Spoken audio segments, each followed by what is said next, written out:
अस्सलाम वालेकुम friends, welcome to mister Ustad channel. आज हम साइंस क्लास 4 का लास्ट चैप्टर यानी चैप्टर नंबर 10 स्टडी करेंगे, जिसमें हम अर्थ और उसकी मूवमेंट स्टडी करेंगे और लास्ट में हम इम्पॉर्टेंट एमसीक्यूज़ भी सॉल्व करेंगे ताकि आपको टेस्ट में आसानी हो। उससे पहले अगर आपने अभी तक चैनल को सब्सक्राइब नहीं किया तो पहले चैनल को सब्सक्राइब करें ताकि फ्यूचर में आने वाले वीडियोस की अपडेट आप तक पहुंच सके और साथ में बेल आइकन को प्रेस करें। Chapter number 10 movement of earth. Earth यानी ज़मीन सोलर सिस्टम का तीसरा प्लेनेट है। ज़मीन वो वाहिद प्लेनेट है जहाँ पर लाइफ है, जहाँ पर ग्रीन प्लांट्स हैं, जहाँ पे एनिमल्स हैं और जहाँ पर वाटर की 3 स्टेट्स यानी सॉलिड, लिक्विड और गैसेस शामिल हैं। View of earth from outer space. ये पिक्चर ज़मीन की है जो स्पेस से ली गई है। इस स्पेस से ज़मीन एक ब्राइट ब्लू बाल की तरह दिखाई देती है। इसमें जो बाल में आप ब्लू कलर देख रहे हैं ये वाटर को डिस्क्राइब करता है।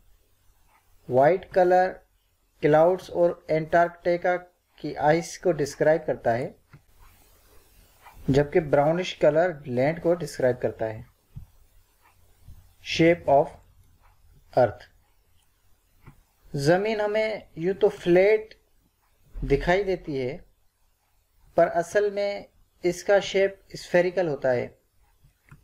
हमें ये फ्लैट इसलिए दिखाई देती है क्योंकि ये हमसे कई गुना ज़्यादा बड़ी है। Spinning of earth. दोस्तों, अर्थ यानी ज़मीन स्फीयर शेप में होती है और वो रोटेट करती है फ्रॉम वेस्ट टू ईस्ट। इसमें 2 पोल्स, हेमिस्फेयर्स और एक इक्वेटर होता है। आपने सूरज, चांद और स्टार्स को ईस्ट से वेस्ट की तरफ मूव करते हुए देखा होगा। इसकी वजह यह है कि अर्थ वेस्ट से निकलकर ईस्ट की तरफ रोटेट करता है, इसलिए हमें ये सब वेस्ट की तरफ जाते हुए दिखाई देते हैं, यानी अपोजिट डायरेक्शन में हम इनको देखते हैं कि ये मूव कर रहे हैं। दरअसल ये ऐसा होता नहीं है। Spinning of earth causes day and night. दोस्तों, जैसा कि आप इस पिक्चर में देख रहे हैं, अर्थ की स्पिनिंग इसी तरह होती है जिस तरह आप इस ग्लोब में देख रहे हैं। जब अर्थ का एक साइड सन के सामने होता है तो उस साइड पे सनलाइट पहुंचती है, जिसकी वजह से उस अर्थ के पार्ट में डे होता है यानी डे टाइम। उसके बाद जब अर्थ स्पिन करती रहती है तो जो पार्ट पहले सनलाइट की वजह से ब्राइट थे अब वो डार्क हो जाएंगे क्योंकि सनलाइट उनसे दूर होती जाएगी। वैसे ही जो पार्ट डार्क होता है यानी जिस पार्ट में नाइट होती है, अब वो पार्ट सनलाइट के एरिया में शामिल हो जाएगा, जिससे वहाँ पर डे टाइम स्टार्ट हो जाएगा। ये एक रोटेशन ज़मीन 24 आवर्स यानी एक दिन में कंप्लीट करती है। इस अर्थ रोटेशन के लिहाज से पाकिस्तान और कनाडा एक दूसरे से अपोजिट हैं। मतलब जब पाकिस्तान में रात होती है तो कनाडा में डे होता है, और जब पाकिस्तान में डे होता है तो कनाडा में रात होती है। Revolution of earth. दोस्तों, एक हो गया रोटेशन जो हमने पहले डिस्कस किया। अब हम डिस्कस करते हैं revolution of earth. Solar system में जो भी प्लैनेट्स हैं वो सन के अराउंड रिवॉल्व करते रहते हैं। अर्थ भी सन के अराउंड रिवॉल्व करती है और ये अर्थ एक रिवॉल्यूशन 365 डेज और 6 आवर्स में कंप्लीट करती है। इस रेवोल्यूशन की वजह से अर्थ पे डिफरेंट टाइम्स पे डिफरेंट सीजन्स होती हैं। ज़मीन साल में अपना एक चक्कर कंप्लीट करती है अराउंड द सन, और इस एक साल में पाकिस्तान में 4 सीजन्स आती हैं ड्यू टू दिस रेवोल्यूशन। हमारे पास मार्च में स्प्रिंग का सीज़न होता है, जून में समर, सितंबर में ऑटम और दिसंबर में विंटर का सीज़न होता है। ये सब सीजन्स इसलिए चेंज होते रहते हैं क्योंकि time to time earth during revolution sun के कभी साइड पे आ जाती है और कभी डायरेक्ट उसके नीचे हो जाती है। समर के सीज़न में इन आवर एरिया सन अर्थ के बिल्कुल डायरेक्ट होता है, जिसकी वजह से हीट बहुत ज़्यादा होती है और हमारे पास समर का सीज़न होता है। और विंटर में सूरज अर्थ से कुछ दूरी तक जा पहुंचता है, जिसकी वजह से हीट में कमी होती है और हमारे पास विंटर सीज़न स्टार्ट होता है। दोस्तों, अब चलते हैं चैप्टर के कुछ MCQs की तरफ, लेकिन उससे पहले एक एक्सरसाइज करते हैं ट्रू फॉल्स की। तो देखते हैं ट्रू फॉल्स की स्टेटमेंट्स को। Number 1, the earth is not sphere and this statement is false, क्योंकि अर्थ स्फेयर है, हमने स्टडी किया। Statement number 2, the earth has poles, hemispheres and equators and this is the right answer, true. Number 3, the earth has only one movement called rotation. This is false.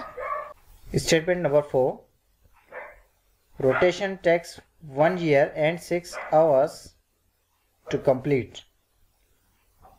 This is also false statement. Number 5, revolution takes 24 hours to complete. This is false. It is night in the part of earth facing away from the sun. This is right statement. It's true. 7, revolution causes the seasons and day and night. This is false statement. When a hemisphere is tilted towards the sun, it is summer because it receives more sunlight. This is the right.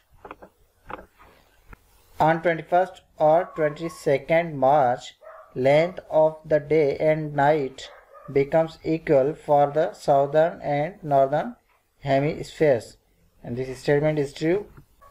The earth has no poles. This is false statement. अब चलते हैं MCQs की तरफ। Number 1, the earth is tilted at an angle of, this is the right answer, 23.50. Second, the earth takes dash hours to rotate on its axis, and this is 24 hours. This is C option is right answer. In dash days becomes shorter and nights becomes longer, and this is winter season.